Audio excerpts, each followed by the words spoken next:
मित्रों, सादर जय श्री कृष्ण। हमारे YouTube चैनल में आप सभी का बहुत बहुत स्वागत है।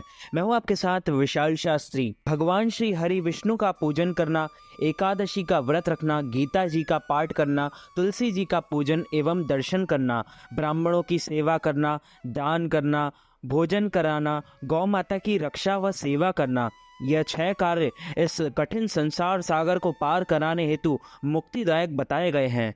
पूरे वर्ष में 24 एकादशी आती है, लेकिन जिस साल अधिक मास या पुरुषोत्तम आता है उस साल 2 एकादशी अधिक यानी कुल मिलाकर 26 एकादशी आती है। प्रत्येक महीने में 2 बार, एक कृष्ण पक्ष व दूसरी शुक्ल पक्ष, दोनों में ही एकादशियों का भिन्न भिन्न महत्व हमारे पुराणों एवं धर्म ग्रंथों में बताया गया है। एकादशी का व्रत भगवान श्री लक्ष्मी नारायण जी का परम प्रिय व्रत है। एकादशी का व्रत करने से मनुष्यों के कई जन्मों के पाप जड़ से नष्ट हो जाते हैं तथा पुण्यों का उदय होता है। जब मनुष्य के जन्म जन्मांतर के पाप नष्ट हो जाते हैं तभी उन्हें सांसारिक एवं भौतिक सुखों की प्राप्ति होती है। इस बार आषाढ़ मास के शुक्ल पक्ष की देवशयनी एकादशी तिथि का आरंभ 29 जून 2023 को सुबह 3:29 से हो जाएगा। वह एकादशी तिथि का समापन 29 और 30 जून 2023 की रात्रि 2:42 पर होगा। अतः जो शुद्ध एकादशी होगी वह 29 जून 2023 गुरुवार को ही रहेगी। इसी दिन सभी भक्तजनों व माताओं बहनों को व्रत रखना चाहिए एवं देवशयनी एकादशी व्रत का पारना अर्थात व्रत खोलने का सही समय पारना मुहूर्त 30 जून 2023 शुक्रवार को सुबह 5:52 से लेकर 7:52 तक व्रत खोलना है, अर्थात इस दौरान व्रत का पालना कर लेना चाहिए। अगले दिन यदि कोई और व्रत करना है जैसे प्रदोष, मंगलवार, ऐसे में फल, जल या फलाहारी वस्तु से आप व्रत का पालना जरूर कर सकते हैं। जो भक्त एकादशी का व्रत करते हैं उनको दशमी से लेकर द्वादशी तक कुछ महत्वपूर्ण नियमों का पालन करना चाहिए। दशमी के दिन एक समय शुद्ध एवं सात्विक भोजन करें। इस दिन चावल, लहसुन, प्याज, मांस, मदिरा, मसूर दाल, कटहल की सब्जी का उपयोग नहीं करना चाहिए। दशमी के दिन पराय अन्न अर्थात दूसरे के घर का भोजन नहीं करना चाहिए। शहद नहीं खाना चाहिए। ब्रह्मचर्य व्रत का पालन करते रहना चाहिए। एकादशी के दिन सुबह जल्दी उठकर स्नान करके पूजा अर्चना करें। एकादशी व्रत का संकल्प धारण करें। उसके बाद सूर्य भगवान को अर्घ्य दें।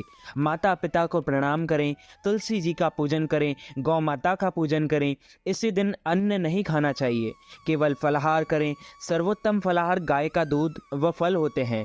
इस दिन आप झूठ ना बोलें, क्रोध ना करें, लड़ाई झगड़ा एवं वाद विवाद बिल्कुल ना करें। ब्रह्मचर्य व्रत का पालन करना चाहिए। दाढ़ी, कटिंग व शेविंग ना करें। किसी का भी आप अपमान या अनादर ना करें। दिन में ना सोए, रात्रि जागरण करें। पूजन पाठ करके ब्राह्मण के मुख से ही एकादशी व्रत कथा का श्रवण करें। कथा सुनने के बाद उन्हें दक्षिणा भी प्रदान करें एवं शुभ मुहूर्त में एकादशी के अगले दिन ही व्रत का पालना करें। इस बार देवशयनी एकादशी 29 जून 2023 गुरुवार को। बोलो श्री लक्ष्मी नारायण भगवान की जय। श्री वृंदावन बिहारी लाल की जय। श्री गिरिराज धरण की जय। श्री बालकृष्ण लाल की जय। श्री श्याम सुंदर यमुने महारानी की जय। जगत गुरु श्री वल्लभाधीश की जय। श्री गोसाई जी परम दयाल की जय। श्री गुरुदेव की जय। लाडले लाल की जय। आज के आनंद की जय। धर्मराज युधिष्ठिर ने कहा, हे केशव, आषाढ़ शुक्ल एकादशी का क्या नाम है? इस व्रत के करने की विधि क्या है और किस देवता का पूजन किया जाता है?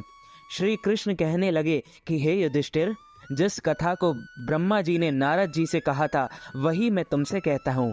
एक समय नारद जी ने ब्रह्मा जी से यही प्रश्न किया था। तब ब्रह्मा जी ने उत्तर दिया कि हे नारद, तुमने कलियुगी जीवों के उद्धार के लिए बहुत उत्तम प्रश्न किया है, क्योंकि देवशयनी एकादशी का व्रत सब व्रतों में उत्तम है। इस व्रत से समस्त पाप नष्ट हो जाते हैं और मनुष्य इस व्रत को नहीं करते वे नरकगामी होते हैं। इस व्रत के करने से भगवान विष्णु प्रसन्न होते हैं। इस एकादशी का नाम देवशयनी एकादशी है।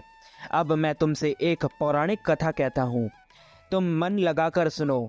सूर्यवंश में मानधाता नाम का एक चक्रवर्ती राजा हुआ था, जो सत्यवादी और महान प्रतापी था।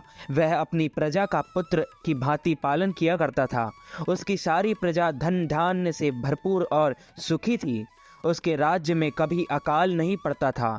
एक समय उस राजा के राज्य में 3 वर्ष तक वर्षा नहीं हुई और अकाल पड़ गया। प्रजा अन्न की कमी के कारण अत्यंत दुखी हो गई। अन्न के ना होते से राज्य में यज्ञादि भी बंद हो गए। एक दिन प्रजा राजा के पास जाकर कहने लगी कि हे राजा, सारी प्रजा त्राही त्राही पुकार रही है, क्योंकि समस्त विश्व की सृष्टि का कारण वर्षा है। वर्षा के अभाव से अकाल पड़ गया है और अकाल से प्रजा मर रही है। इसलिए हे राजन, कोई ऐसा उपाय बताओ जिससे प्रजा का कष्ट दूर हो।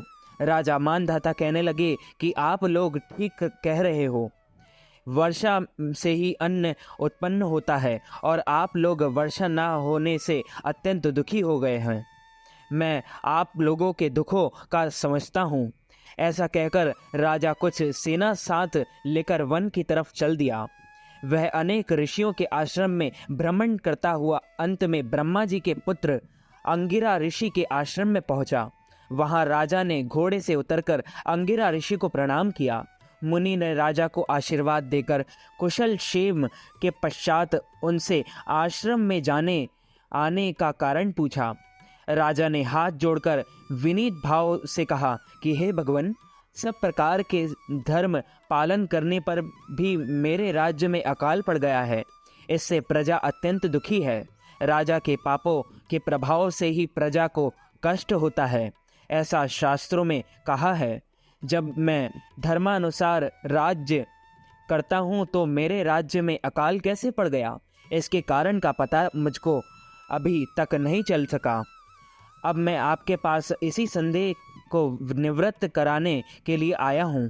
कृपा करके मेरे इस संदेह को दूर कीजिए, साथ ही प्रजा के कष्ट को दूर करने का कोई उपाय बताइए। इतनी बात सुनकर ऋषि कहने लगे कि हे राजन, यह सतयुग सब युगों में उत्तम है। इसमें धर्म को चारों चरण सम्मिलित है, अर्थात इस युग में धर्म की सबसे अधिक उन्नति है। लोग ब्रह्म की उपासना करते हैं और केवल ब्राह्मणों को ही वेद पढ़ने का अधिकार है। ब्राह्मण ही तपस्या करने का अधिकार रख सकते हैं, परंतु आपके राज्य में एक शूद्र तपस्या कर रहा है।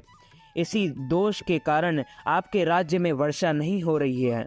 इसलिए यदि आप प्रजा का भला चाहते हो तो उस शूद्र का वध कर दो। इस पर राजा कहने लगा कि हे महाराज, मैं उस निरपराध तपस्या करने वाले शूद्र को किस तरह मार सकता हूँ? आप इस दोष से छूटने का कोई दूसरा उपाय बताइए। तब ऋषि कहने लगे कि राजन, यदि तुम अन्य उपाय जानना चाहते हो तो सुनो। आषाढ़ मास के शुक्ल पक्ष की देवशयनी नाम की एकादशी है। एकादशी का विधि पूर्वक व्रत करो। व्रत के प्रभाव से तुम्हारे राज्य में वर्षा होगी और प्रजा सुख प्राप्त करेगी, क्योंकि इस एकादशी का व्रत सब सिद्धियों को देने वाला है और समस्त उपद्रवों को नाश करने वाला है। इस एकादशी का व्रत तुम प्रजा, सेवक तथा मंत्रियों सहित करो। मुनि के इस वचन को सुनकर राजा अपने नगर को वापस आया और उसने विधि पूर्वक देवशयनी एकादशी का व्रत किया। उस व्रत के प्रभाव से वर्षा हुई और प्रजा को सुख पहुंचा। अतः इस मास की एकादशी का व्रत सब मनुष्यों को करना चाहिए। यह व्रत इस लोक में भोग और परलोक से मुक्ति को देने वाला है। इस कथा को पढ़ने और सुनने से मनुष्य के समस्त पाप नाश हो जाते हैं। अच्युतं केशवं रामनारायणं कृष्ण दामोदरं वासुदेवं हरि श्रीधरं माधवं गोपिकावल्लभं श्री जानकी नायकं श्रीरामचन्द्रं भजे। जानकी मनोहरं सर्वलोकनायकं श्री शङ्करादिसेवितं पुण्यनाम कीर्तनं श्री राम राम राम राम राम नामतायकं रामकृष्ण वासुदेव भक्ति मुक्तिदायकं राम कृष्ण वासुदेव भक्ति मुक्तिदायकम। बोलो श्री लक्ष्मी नारायण भगवान की जय। श्री वृंदावन बिहारी लाल की जय। श्री गिरिराज धरण की जय। श्री बालकृष्ण लाल की जय। श्री श्याम सुंदर यमुने महारानी की जय। जगत गुरु श्री वल्लभाधीश की जय। श्री गोसाई जी परम दयाल की जय। श्री गुरुदेव की जय। श्री लाडले लाल की जय। आज के आनंद की जय। मित्रों, हमारे इस ज्ञानवर्धक वीडियो को अधिक से अधिक लोगों तक शेयर कीजिएगा, लाइक कीजिएगा, कमेंट कीजिएगा, और यदि अभी तक आपने हमारे और आपके YouTube चैनल को सब्सक्राइब नहीं किया है तो सब्सक्राइब ज़रूर कर लीजिएगा। आप सभी को सादर जय श्री कृष्ण, सादर धन्यवाद।